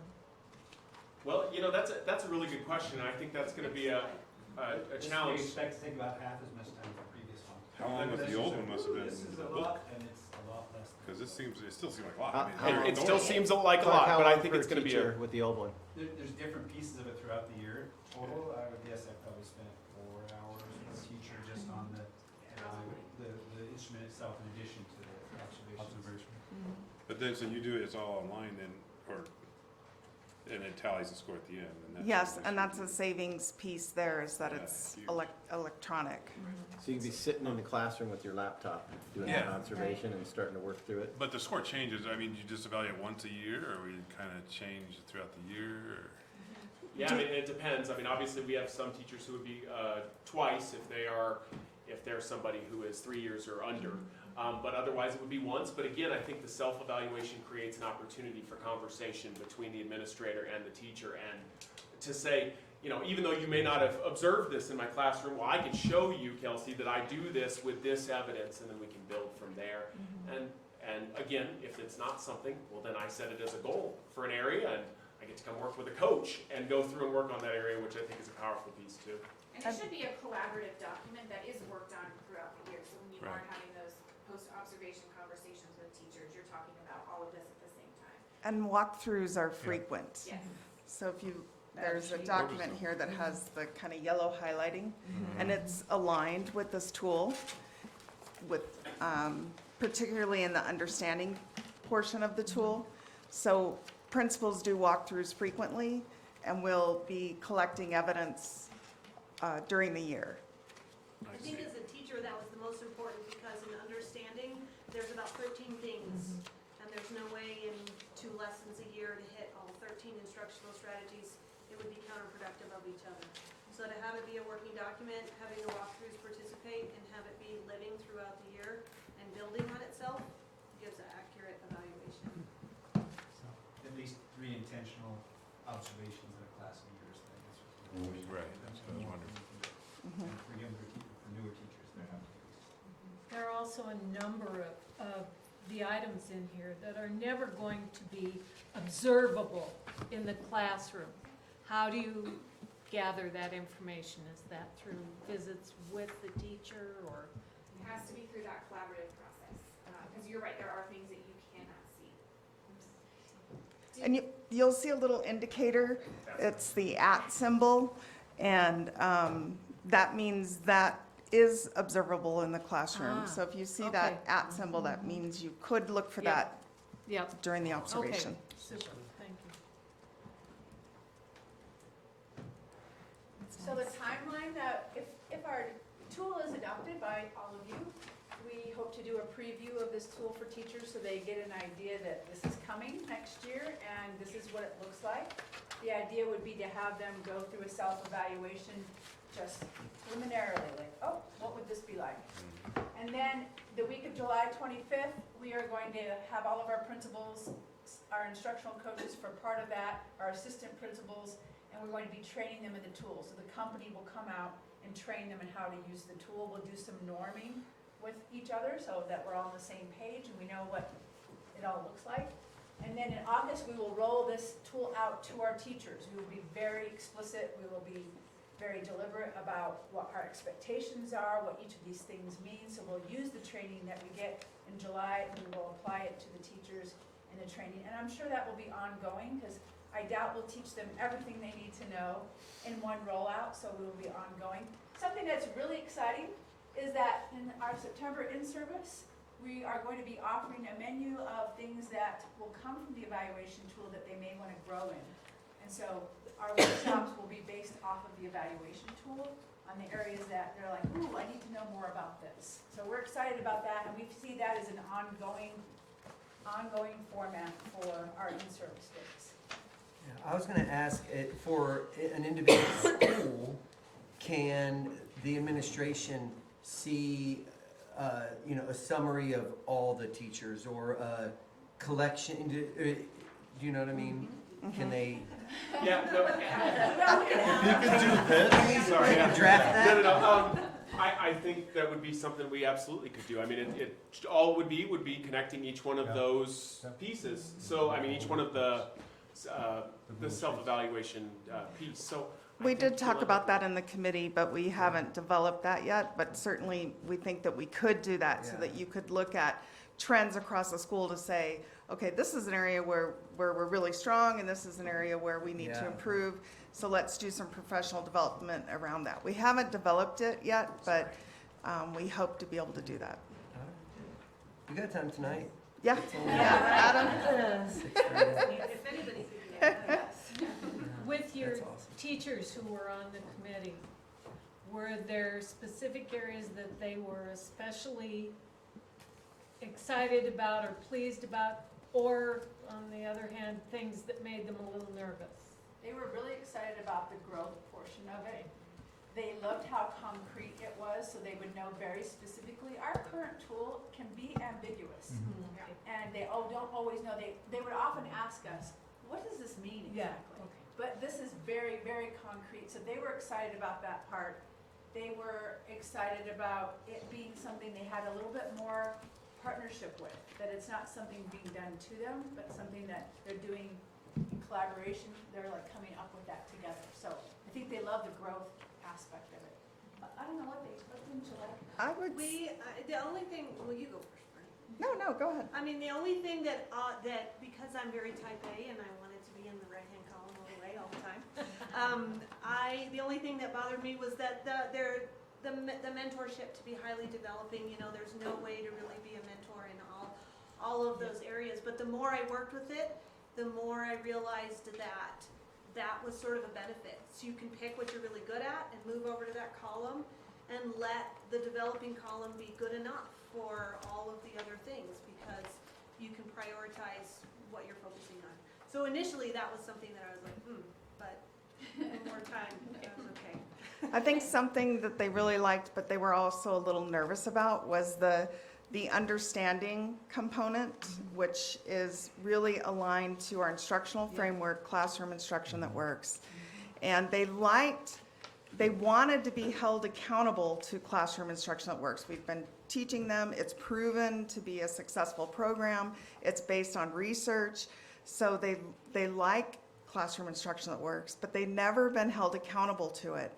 And this now holds them accountable to it. So on the one hand, they're kind of happy about that, but on the other, they're a little nervous because, you know, maybe they weren't paying attention in that professional development as closely as they should have.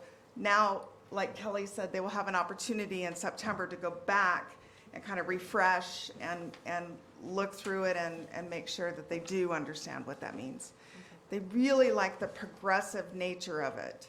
So, you know, it's very positive. Instead of kind of talking about what you don't have, it talks about what you do have. It's like, yes, you have this skill, check. You have this skill, you have this skill. You know, it's very,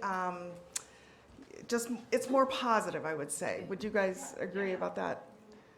Plus, I think a lot of like when I did my self-evaluation, there was a couple of them where I gave myself a 0 because I was really thinking, yeah, I don't do that. But then you take some of the professional development and you realize you just didn't intentionally do it, or you didn't recognize it as that.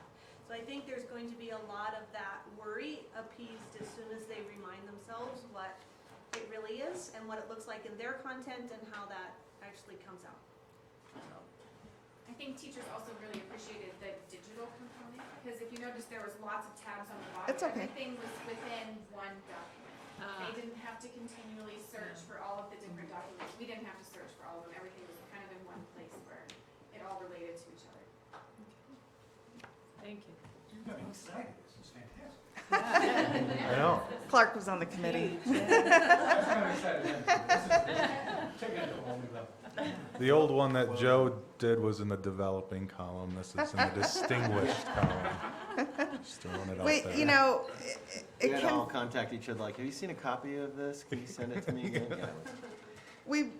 I think another positive aspect of this is when you look at the instructional component, the cues part of this, you know, your choices are developing, you know, that means you're working on it. Now you're proficient, you're accomplished, you're distinguished, very positive labels. Unfortunately, we do have to follow state law, and then at the end, when we add the data that's required, the student achievement data, we have to categorize them in one of these four: the highly effective, developing, and ineffective. So that's how we comply with state laws. Once we add the achievement data, we then give them one of those four labels. At least it's not false far below. No, it's not false far below. So to finish the timeline, we, after we have our in-service, we will be having walkthroughs September all the way through December and a formal classroom observation. First year only, semester 1, 4 review sections for each of the dames. So this first year, we're gonna make sure that we are probably meeting with our teachers more often than we will in years to come, just to kind of go over it together as a group, to remind them what this is about and what we're looking for, and give them a chance to ask questions. Yearly, we'll be doing a January review of the evaluation progress and goals. So the timeline will look very similar to what we have here as far as the process that we go through to evaluate our teachers with walkthroughs and conversations. And last thing we have to say is that we recommend to you to adopt the PUSD's customized version of the McCrell Cues framework as presented. Nice. I wanted to highlight just a couple other things. This was developed by the teachers as kind of a cheat sheet to put, by your computer to kind of remind yourself what are those cues, about, just as they're lesson planning and as they're teaching. So this was very handy. I think this will be used a lot. And something that's a little bit different is you'll see this document called Professional Responsibilities. This is referenced in component 4, support. And other tools often have these types of things embedded in them, like attendance and dress code, and what we did was we pulled it out and we said, these are teacher professional responsibilities. And these are conversations that principals would have with teachers on a one-to-one basis. And the place that it shows up in the framework is under component 4, 4B. The very first one is that the teacher understands and follows school operational agreements and professional responsibilities. And that's, if these things are not happening, supervision of kids and those types of things, that's where that shows up in this evaluation tool. Okay. And I think overall, principals like this. Our instructional coaches can go over this with teachers that come into our district and talk about things like wearing your ID badge and, coming to work on time and those types of things. So we like this too. And next year, we'd like to come to you with perhaps a proposal for an alternate evaluation that's allowed by law for teachers that land in the highest category 3 years in a row. They can do something else for their evaluation. But we wanted to implement this district-wide for all teachers and then come to you next year with that proposal. Madam Chair, I would move that we approve the new CUES evaluation process as presented by the committee. Second. It's been moved and seconded that we approve the new CUES evaluation process as presented by the committee. All in favor, please signify by saying aye. Aye. Aye. All opposed? Okay, motion carries 5-0. Thank you. for all your Thank you work. so much. Thank you. It's huge. It is. We had a fantastic committee, and Absolutely. they worked all year long on this. Yes, we did. Right. Good work, Brian. Don't worry about that budget, all right? Brian is our spirit. He's got other things. Brian, we need to get you a gift card to Applebee's or something.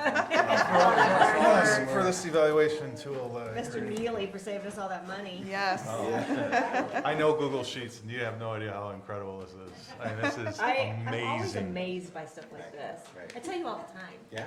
Like Marty and these guys, they get together. It's just always amazing to me. Like Kelly, This is so cool. We have blows my mind. amazing Like people. every month something happens that blows my mind. Yeah. Like, I can't believe they sat down and did that. Yep. It was Like, it just is so It was the committee. At times I was like, I don't know how we're gonna do this. And then Kelly would talk me off the ledge. And she said, trust in our committee. I say things like, we should sell this to other Yes, districts. yes.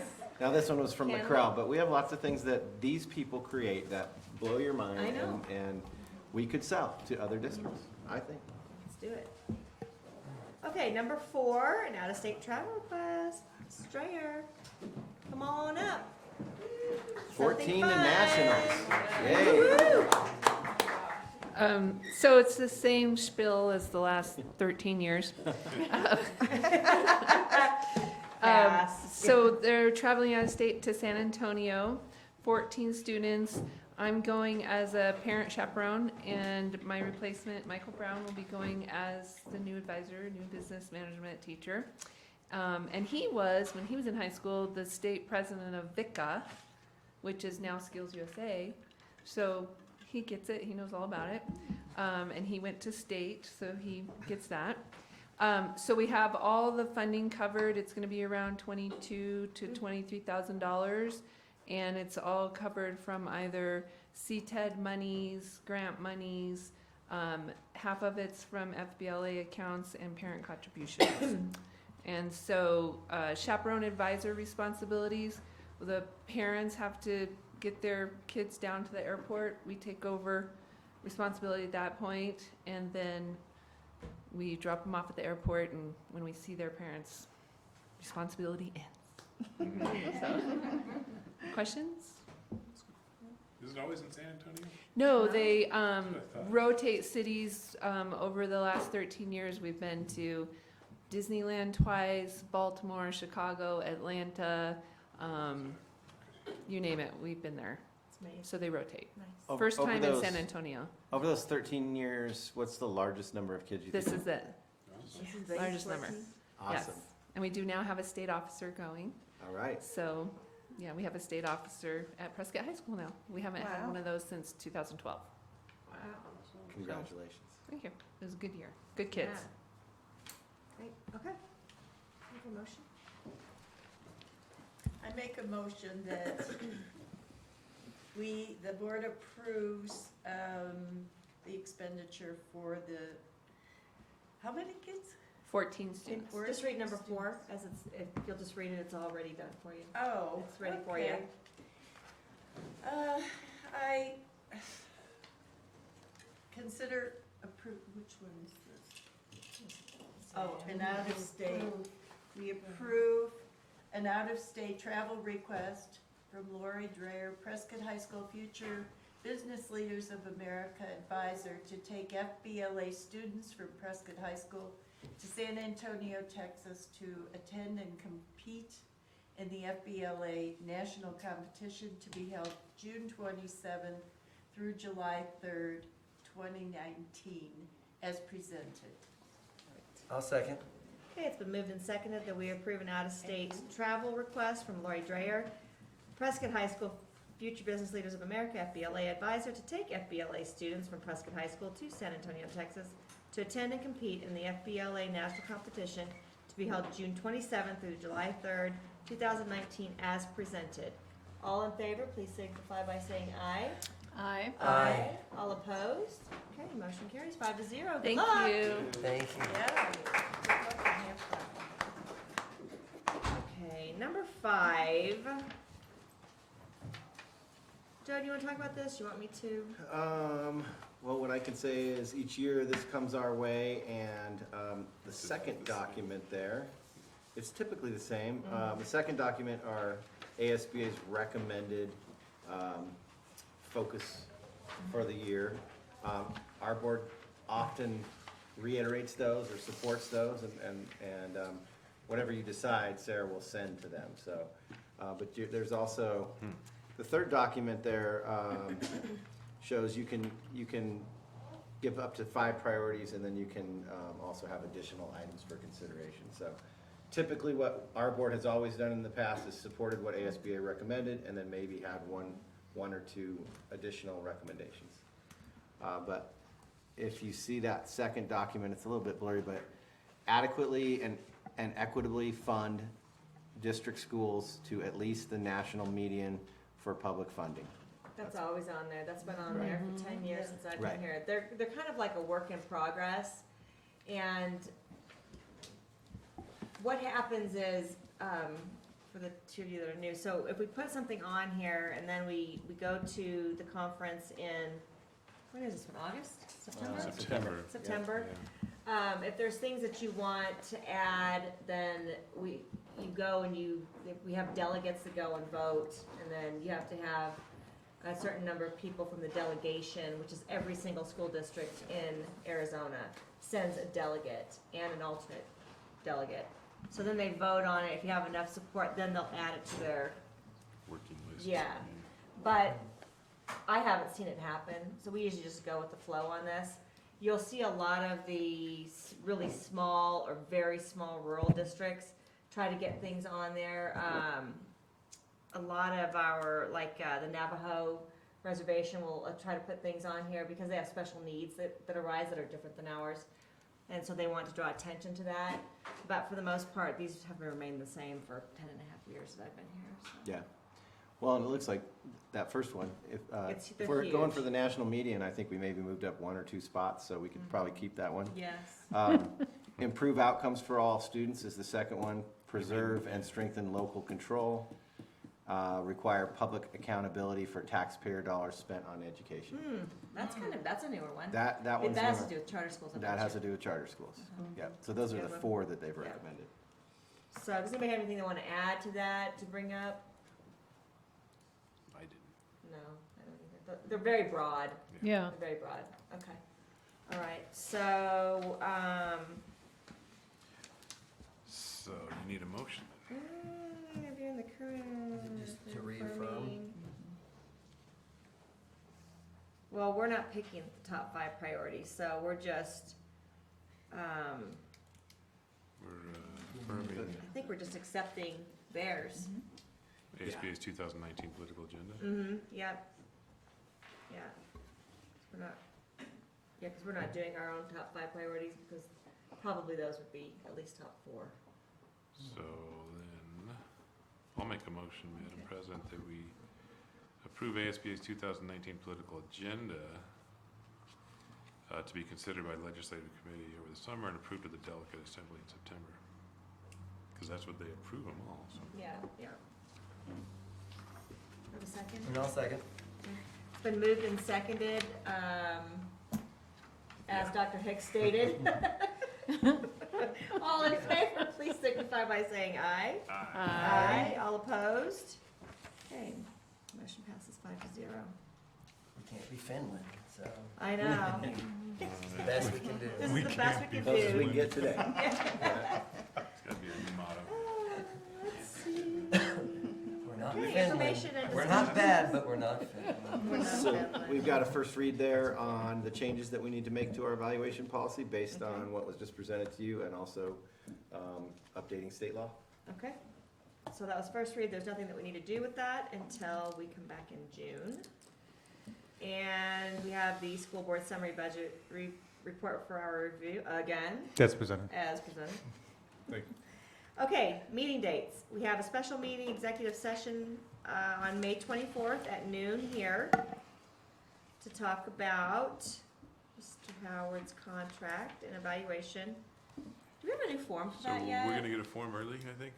Yeah, you'll get, the principals just finished their 360 of me, and you'll get that data, and then you'll get a format just for the board. It's the same that we created about 2 years ago. Right. Okay. So we'll get it Alright. like a week earlier. You'll get 2 it days. probably this next week. Yeah, we usually have a couple weeks to look at it and submit it. Yeah. Okay, all right. And then we have a regular study and voting session on Tuesday, June 4th. I will not be here. I will be out of the country. We leave on the 3rd. We'll be gone for 3 weeks. I won't be back to the 21st. So who will be here for that meeting? I'll be here. Vice President will step it up. Okay? We do have a so- quorum. Sarah confirmed that we have a quorum. Whether Connie, will you be here? Okay, so, all right, Deb, Connie, and Scott. Dr. Hicks, okay. We'll be here, so we are good, because I won't even be available by phone. Right. On that one, Which I will be if needed. if needed. Thank Okay. you. Awesome, thank you. And special budget meeting Tuesday, June 25th. No dice for me. I will be back for Okay. that. Okay. Yeah, I'll be back on the 21st, Yeah. so. Yeah, so that will be the proposed budget that will come forward for next year. And then we have another meeting the first Tuesday in July to adopt the budget. Second Tuesday in July. It's gotta be Second second, Tuesday. yeah. that's Okay, right. good, not first. Because first design won't be here either. We'll be dropping Sydney off and I'll be coming home on that day. So the 9th is our July meeting, will be the 9th? Yes. What you're July saying? 9th? Yep. Okay, well, just let me know. I'll be here for that. All right, anything else? Are we done? Any other ideas for meetings in the future? Meeting's adjourned. Thank you. Nice work, President. Yep, That, should have been a lot more. That's big stuff. that was huge. This blows my mind. Awesome. It's like always amazing. Yes. That's very impressive. Positive. Absolutely Very it was. impressive. Oh.